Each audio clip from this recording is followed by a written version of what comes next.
Hi everyone, I'm Amy. Hi, I'm Annie. How are you? Joining us.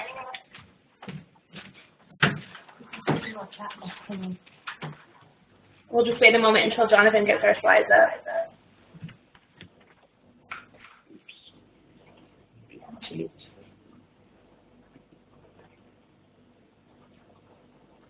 There we go. Okay. So we were asked to speak with you today about just a few things that are going well for us in Petawawa in engaging families that have a level of special needs, and just share with you what we're up to here in Petawawa. So we've started with caregivers and parents and asking them what they need, really, and offering them support in whatever way we can. So we've provided them with a monthly Exceptional Families Network. That's our parent support group for families to get together and chat about how things are going and share community resources and really develop some resiliency and a support network for themselves with that parent group. So that group started small with maybe 3 or 4 moms coming the first few times, and now sometimes when we have a guest speaker, we have more than 20 people coming. But we typically have a core group of 6 to 8 parents. Sometimes we have dads come too. We've had other caregivers and grandparents come, and they look forward to it, and they tell us that that is important to them to have that opportunity to talk and for us to share what we're offering in terms of programs and other community things that have come up that we think would be of interest to them. And to make it easier, we have childcare, but it's offered, but it's not paid for. So the parents have to pay for childcare; they have to register in advance. But we made it a little bit easier for them to be able to access this type of program while having childcare available, because it's difficult finding the little neighbor or something like that. It's not the same level of care that they can provide. So having REC on site provide childcare, it's reassuring to the parents, and then makes it easier for them to come to the network. We've also provided them with the binder that you see pictured on the screen there too. So that is available if families like it. We can also customize it with them for teens and for adults as well. The idea of the binder is it's a place for them to keep all of their information for that person all in one place. So whether it's medical information, the child or adult's preferred routines, whatever is important to them that you need to have in one place. You can add community resources, whatever makes sense for you. So there are some suggested tabs in there and resources and information, legal as well, but they can also customize it for themselves, so whatever works for that family. Can everyone let me know with the little bullhorn there at the bottom of the screen if you currently have some sort of network for parents where you are?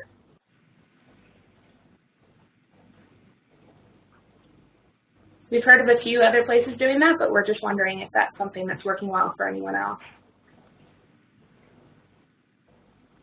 While we're waiting on that, if any one of you would like a copy of the binder, we have it in French and in English, so we can definitely send the link. We have it on a flipbook, so it would be easy for us to send it, and then enter a mail. If you need some copies, like hard copies, we can definitely do that. So let's say another MFRC would like to have like 15, 20 copies.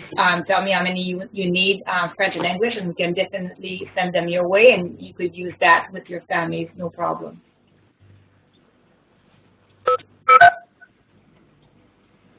I'm not seeing that anybody responded, and that's okay. We'll move on. Actually, yep, there's Lynette and Louise on the right-hand side. Okay. So we don't who gave a check mark, and then there's several people who gave an X, and I'm assuming that the folks who gave an X don't currently have. Okay. Okay. Okay. Then we looked at how we can support families in their home. So we're providing a few services related to in-home stuff. So we do now have the special needs vending library. The picture on the slide was delivery day for our weighted blanket and weighted stuffed animals and weighted backpacks that we had a local seamstress make for us. So we have a good variety of things that families can borrow, and we were lucky to have a grant for that from Support Our Trade. So we're sorry, that one was from True Patriot Love. Sorry, that one was True Patriot Love. Yeah, so we're able to buy weighted items, but we were also able to buy different sensory toys, fidget toys. The bubble tube that's behind us is part of an at-home sensory kit that families can borrow. Lots of different equipment that families can borrow. So we just launched that in the past year. Right now, families are borrowing things for about 2 weeks. I do have to phone them and remind them sometimes, so it's something that it's running very well, but we do have to stay on top of it. So it's been going well. So the way we made it work is that we took a picture of every item that we have, and then every time we add a new one, that's the process we do. And we add it to a flip book. And then the flip book is almost ready, but that's how the families will be able to know and see what's available. So in advance, in the comfort of their home, they can look at the flip book and decide what they would like to try. And then they call in immediately, make an appointment, and then they fill out the paperwork to take the item home, try it for 2 weeks, and then bring it back. And that gives them the choice to see if it's working for their family member with special needs, or if it's something that no, it's the opposite of what it was supposed to do, but at least it gives them things to try without always paying for it, because we know how much it's expensive as in children with special needs or any family members with special needs. So that's kind of like our way of trying to help them, support them a little bit, letting them try things. So that was the idea behind it, and it's right now working really well, and we're really pleased with that one. Yeah. The other picture in the PowerPoint is our little tent that we got. We have several of those. So we offered a workshop on creating a sensory space in your own home, including PMT where maybe you don't have a lot of space. So we had a 3-series workshop. We had a local occupational therapist join us to support us with ideas of how you can create that space in your home and look at things that you can fold up and put away in the closet and then pull them out when your child is decided to relax. So that works very well too. We've also had a really great response in reaching out to our community. So for the last 4 years, we've had a special needs family forum in the fall, and it's been a way to engage community members and have families come and find out all kinds of services and organizations and schools and the libraries and who else can support my family. It's sort of a one-stop event. So that's been going very well. We had over 26 different organizations come and support us at the last event.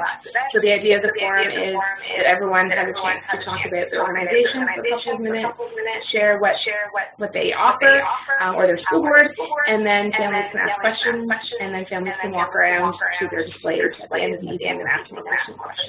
Because one thing that we heard often is that they get run around, or they don't know where to go, and then they have a little bit of information in one place and they don't know where to go after. So what we decided to do is that bring all of them together in one spot, and it's kind of like Amy said, it's a one-stop shop information night pretty much. And all of the forums we did not one were the same, because all the parents that are coming, they have different concerns, or sometimes it was like all geared to school things, but then the next one was completely different. So it's really, we never know what's going to come out of the forum, but that's why we do our best to have as many community partners as we can on site. So whatever the need is or the questions, they can be answered. It's working really well. The community partners really like that too. They get to know each other, so it's a nice little time for them to connect as well, and then know the new families, or they may not be new to Petawawa, but they may be new to the special needs world and things like that. So it's really good. I strongly recommend that one. We also have a really good working relationship with CSP here in Petawawa, and we've been able to communicate pretty well with each other about what is working in each of our organizations and how can we partner on something. So we do have one weekly program that runs year-round that we run with CSP, and it's a recreation program that we support in terms of connecting with families and marketing and admin type support. It's offered at the pool, and they have their lifeguards are there, so it's working really well. Our weekly program, our sensory aquatic program. And then another great partnership over the last year that we've joined is the Provincial Special Needs Inclusion Program. It's led by the Trenton MFRC. So we did join that group, and as part of that group, we're facilitating programs jointly with Autism Ontario. So we've received training from Autism Ontario and from the Trenton MFRC looking at what they were offering through a partnership, and then we've been able to offer those programs here as well. So those programs typically have been geared to 7 to 14-year-olds, and we're about to start a second year of offering all of those programs as well.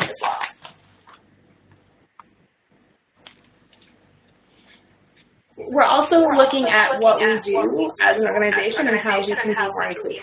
And this is absolutely still in progress, and we're just starting to figure this one out here. But we have learned to act, you know, as soon as people come in to see us and talk to us, and as soon as they want to register for a program, how can we best support you or your child to participate in this program? We want to make sure that everyone feels included, that we've checked on accessibility when looking at the venue for where our program is, asking about allergies, barriers, any risks. We've had children come to our programs that, you know, if we've known that they were likely to run when they become stressed, that would have been helpful, right? So we start asking those things now. Is there anything we need to know so we can have the right support in place to support everyone? And as I said, we are still learning. It's a work in progress because sometimes parents, they're afraid that if they tell us what the special need is, we're going to say, oh, sorry, they can't come to our program. So we're really trying to have this the other way around and say, actually, no, they're more than welcome. The only reason we're asking is to make sure we support the child or the adult as best as we can. We want to make sure that everyone is welcome and included in our program. And I'm not talking just about special needs programming. I'm talking about all our programs in general at the MFRC. So that's the little step that we started to do.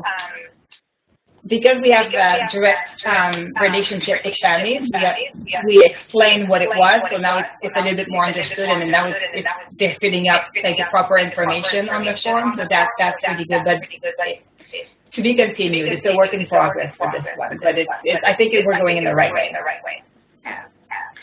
We also have our portable center room that we offer during special events and parties. So if you're attending our big Easter party that's coming up and someone in your family just needs a break and it's just too overwhelming, they're welcome to visit the portable center room. We don't have the space currently to have a permanent room, but we have been able to find some places that work really well to set up a portable room so we can offer that option at any of our events. So the portable room has different things with lights and different sensory things, pillows, weighted blankets, just comfortable furniture, a place to just hang out, and if the family needs 5 minutes, 15 minutes to just regroup and then rejoin the party, they're welcome to do that. They don't need to register for that. It's just an available space. So that's working well for us here. What we tried also is like for the, we have like a big event during the summer. It's called the Summer Block Party, where there's sections for adult only or for kids and families or youth and things like that. So we made a bigger space for our sensory room. We kind of like had 2 sections. One was more for the children, more calming. One was for the children, but they still can play and things like that. So the equipment is there, but it's not as relaxing or calming. And then we had an adult-only section.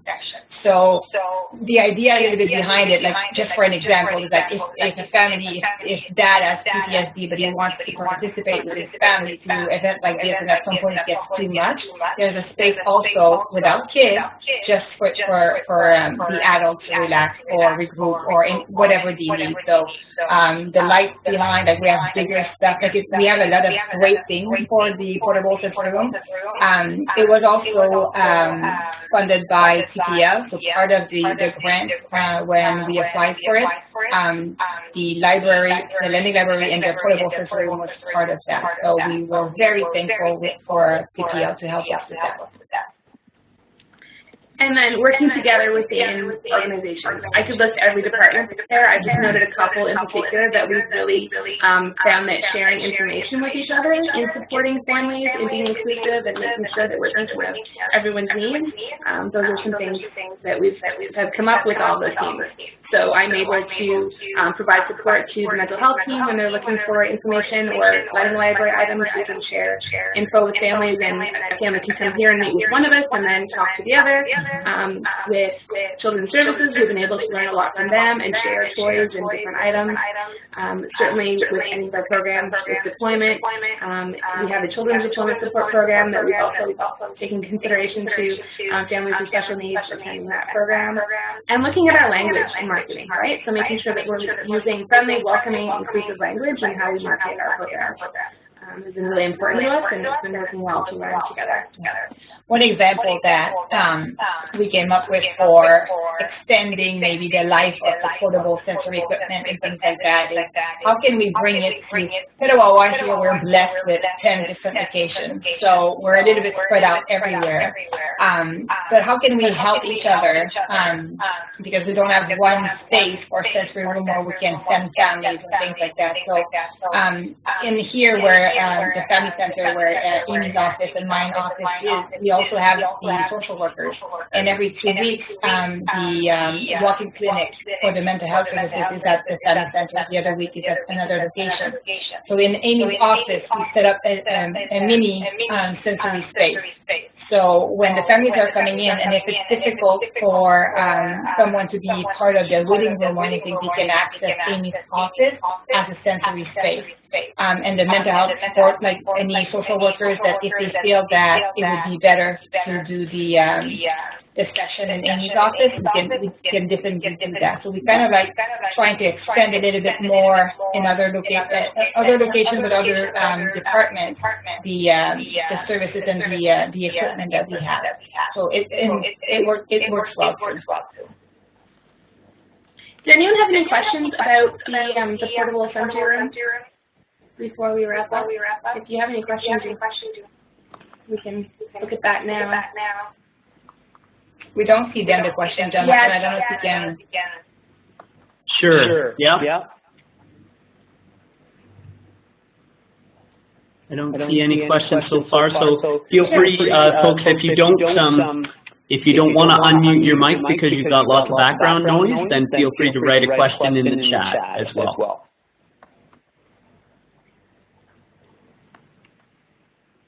I actually have a few questions for you guys. Okay, so I was wondering, what if I'm so let's say that I'm a staff person, and I'm thinking I really don't have enough time to set this kind of stuff up. I've already got a ton of things to do, and I don't really have the expertise. What would you say to them?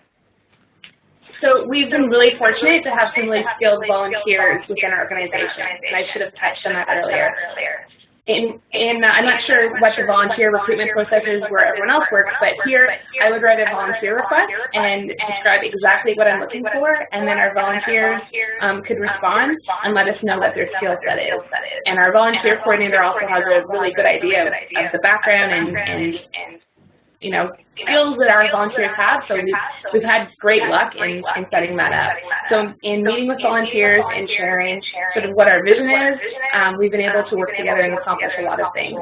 The very first program that we ran jointly with the Provincial Special Needs Inclusion Program in Autism Ontario was the Building Blocks Lego Club last spring, and without our volunteers, I would have had a hard time with that because it's not meant to be one adult with 10 or 12 children, right? I needed volunteers, and I needed volunteers who had experience working with children of all different interests and abilities, and preferably with autism as well, because that was more than half our group, right? So with their skills and mine together, that went really well. So I would say start with your volunteers and just see who's there, because there might be someone who maybe hasn't found work in the field where they're currently posted, but maybe they have a great skill set and they can contribute in some way. And sometimes the volunteers, they just want to learn something new, and then we set up a meeting with them. Like sometimes we do that with staff too. Like if another department would like to learn a little bit more about, let's say, language or things like that,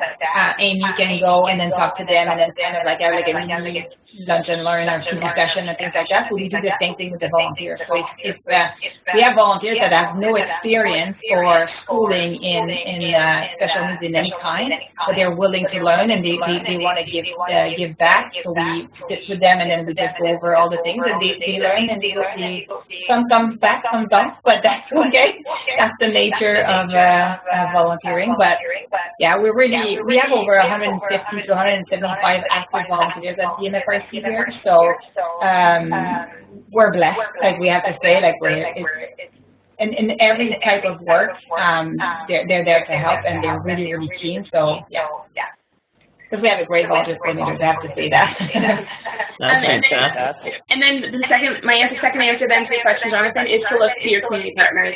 So that there probably are people with expertise in your area that would be happy to work with your MFRC and make some things happen. Okay, awesome. That's an awesome answer. So we've got a question on the chat as well. Can you list a few things that are included in this portable sensory room? Oh, sure. We can show you some different things. Okay. So I'm going to try to move my laptop a little bit closer here. Okay. So most of it is in a different building, but we have some things here. So we have some different wall panels that we can switch to make the room different every time someone comes to visit. So there's different tactile things you can play with. So if you want to just chill it, we have on the floor, when we set it up at our big events, we have just a gym mat that you probably have in a typical gym on the floor there, and some different items.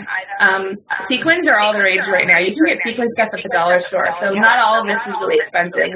We've been blessed with, as Danny said, it's great to be able to buy things, but there's lots of things that you can buy at the dollar store or at Winners or Michael's that aren't that expensive. We go through a lot of batteries here. I bet once a month when I battery shopping, but yeah, all those things. And then the bubble tube, which is one of our bigger purchases as well. Well, we have the little things too, like any type of fidget toys or any different type of texture. We have mini instead of bringing we're not gonna bring a big weighted blanket, but we have weighted animal things. All of those little balls things, they light up. The texture is different. Yeah, so all of those things, and we make sure that the light is off, so we can have you can see all the little lights that people are playing with. But that's what it is. We rotate a lot, and then we often, when we only have one room, we always set up two different sections in the room. One is very calming, and one is more Stimulating. Yeah. Relaxing music. The TP that you saw on the earlier slide is set up in that room as well when we have events. Yeah. Okay. Oops. Oh, yeah. Here you can hear it. Okay. There you go. Got it. Can you see the chat? No. Okay. So. Another comment is, I would like to have the special needs guide emailed to me, please. So, is it possible for you guys to share that, and then I can put it on the website next to the video? It's on the flipbook. We're gonna have to find a link. Sure. So if they can't, our email is there. So if they just send us an email, Yep. And then to request the flipbook for the binder, we'll definitely send it to them. Yeah. The document itself is too large to email, so we take the flipbook and we just share the web link. Yeah. Okay. And yes, and you can download the PDF, I believe, from the flipbook. Yeah. And if it's something, like I said, that interests you and you would like copies, we have a budget every year to have those things printed, so we can give them away, no problem. It's not going to hurt our programming if we can share. We can share. Yeah. Excellent. Are there any more questions from the field before we close up for today? And keep in mind that this is not your only opportunity. That's why the emails are provided of the participants. If you think of something afterwards that you'd like to ask them, or as your own, setting up your own programs, what sort of things should I be thinking about, then feel free to contact Amy or Annie. Okay, so it doesn't look like we have any other questions right now.